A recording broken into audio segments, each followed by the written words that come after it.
My take is the take of every Nigerian. Why we are happy that there is minimum wage. Personally, I don't usually clamor for wage increase or wage adjustment. What I clamor for is economic policies that will lead to economic growth and development. Because most times before the wages are implemented, prices are skyrocketed. As I speak to you, I have not received my salary. Many colleagues have not received their salary. The It's for minimum wage, October. I Excuse don't me, want to use the Dr. word Jiro, so-called. please. They've not Salary for received which of the month? their Let's be salaries. precise, please. Now, Salary they for said which that month? the minimum wage starts That should be from October. the implementation is July 29th. There are so many things coming about the minimum wage. I want to, with due respect, refer to the Jonathan's administration. There was a time Jonathan's administration increased wages of workers without workers' negotiation, without workers going on strike. He simply called the Salaries and Wages Commission that the situation of the country now, the civil servants cannot continue to afford this. They quietly made an increase in minimum wage as at that time. And that was when we had a uphill change where people that were receiving, let me use a particular amount, I can't remember the precise here now, that were receiving 20,000 were now receiving 40,000. It was at that time they came with this issue of adjustments as you go up. That was what led to adjustment, that those that they were now talking of bridging the gap between the low income earners and the high income earners. So currently, as we speak, if there are people that have received their minimum wage, it might be very few. And I'm not sure that even the arrears are being paid.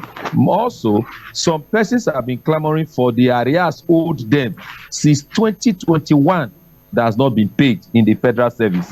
And then you talk about the state services, the state government that says they cannot afford to pay minimum wage. The question I ask, if you look at the allocation that has been given to them now and compared to before, the allocation is increased. So why can't they pay? If you look at the policies and programs and projects that they put in place, you wonder. Now, their own allocation, they are quick to collect their allocation. They are quick to adjust their own. If we go by the civil service rules, if we go by the actual thing that is to be done, I ask a question. Should a governor retire and receive gratuity and pension? Should a House of Assembly member retire and receive gratuity and pension? You receive gratuity and pension as a retired, so-called retired House of Assembly, so-called National Assembly, and you go back to governorship, you receive retirement benefits, and then as governor, you receive retirement benefits, you are a senator. All these monies put together are enough to pay the average Nigerian worker. The least paid Nigerian worker should earn nothing less than 1.5 million. And be modest. If we cut short our expenses as government agencies, and as people in governance, if we tell ourselves the truth, Nigerians deserve more than the so-called minimum wage they are talking about. Fuel is now 1,200, 1,500. It's going up to about 1,007. I'm talking at filling station, not black market. Dangote refinery came. NNPC is buying solely. What is the rationale? As an energy expert, when you talk about the upstream sector and the downstream sector, you're talking about deregulation. This is not deregulation. They should stop deceiving Nigerians. What they are doing is total regulation. If they want to do deregulation, they should go the way of the telecommunication.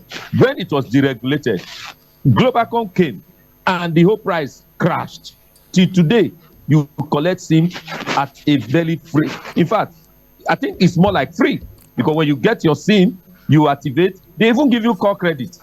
So if they do proper deregulation, as Dangote refinery has come upstream, other refineries will be allowed to come upstream. When they come upstream, then you will now see that the economy will be buoyant, prices will be determined by market forces, and then the economy will be stable. Talking about minimum wage, it is not the way to go. Is not increase the minimum wage. It is bringing policies and programs and projects. Mr. President said that the economy is biting, he knows. His policies and projects he's bringing is to make Nigeria go forward. Thank you. Thank you. But Thank when you you very travel much. out, Thank you, your Dr. cost Jero. Thank you for of this persons contribution. going out is much more than the so-called minimum wage. I think the Thank government you. should stop deceiving Nigerians. Thank They should tell you. us the Thank truth. you. Thank you very